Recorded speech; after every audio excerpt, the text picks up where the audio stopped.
Welcome to Learn to Crochet with Raeee Part 1. Let's talk materials.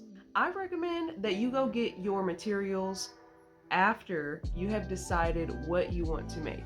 This will give you more intention and more of a clue on what you need to go buy when you go get materials. Your hook size will depend on what size yarn you're using. Yarn packages show you the yarn weight, the recommended hook size, so you have 5mm, or the size name. I prefer Susan Bates. I have this boy hook from Walmart. It doesn't glide as easily as I feel like the Susan Bates does. It will tell you what size it is here. Typically it'll be the brand on one side and the sizing. There's a Susan Bates. I've got the sizing there. I think it's also here on the handle. Clover is decent as well, in my opinion. That's what this is. And it has the size there. This is a swatch.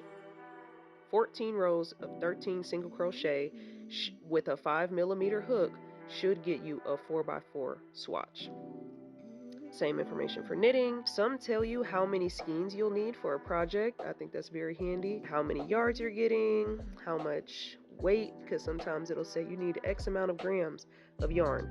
I do yards, and then it tells you how to take care of the material. Also tells you the material, 100% acrylic.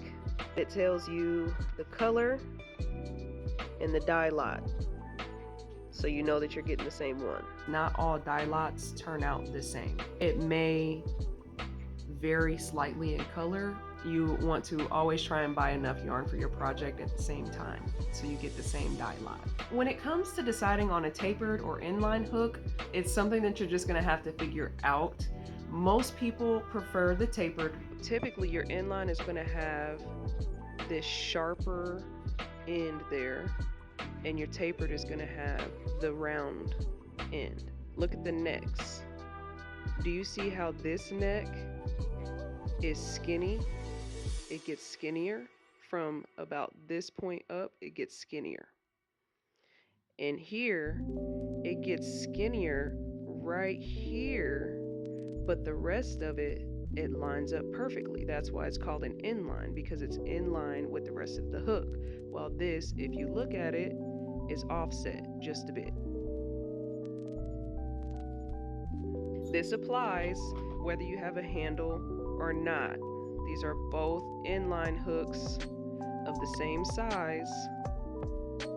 You can see that hook is sharp and that it is the same size all the way down. You may want to try different ones. Plastic hooks also exist. I recommend to never ever use a plastic hook. It's fine, it does the job, but they do break. I've definitely broken one. They squeak. They get stuck. I recommend a metal hook. I believe I started with a taper hook. I think this was my first hook ever. I don't mind either one. I do prefer the inline personally because I feel like it grips yarn better than the tapered hooks. But on the contrary, people say they don't like inline hooks because with that grip, it sometimes splits the yarn because it's so sharp. Those are the main two items that you need. Next, we're gonna go over optional items. Stitch markers, not necessary, but they can be lifesavers. They're perfect for, what it sounds like, marking your stitch.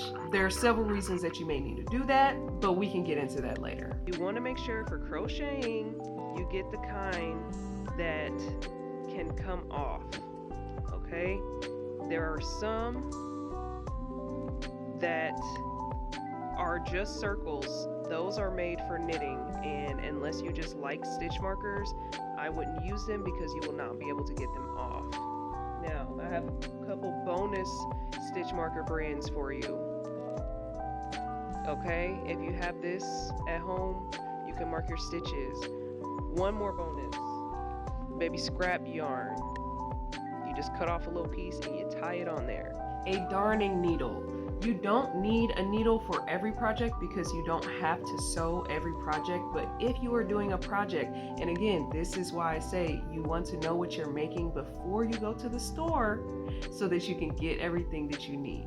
Needles are only necessary if you're sewing something together, and they're not always necessary. You can do like a single crochet or a slip stitch to sew pieces together using your hook. I prefer metal. Plastic works just fine, but it breaks more easily. Tape measure, also not necessary, but it is a lifesaver when you're not doing projects for you. You can't try everything on that you're making, and sometimes you just need to know the measurements so that you can create it to the measurements.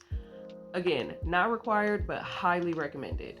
And they're fairly inexpensive, typically under $5. Next time, we'll be working on chaining and learning a few basic stitches. So if you want to learn how to crochet, hit that follow button to follow along and learn to crochet with Rae. Bye.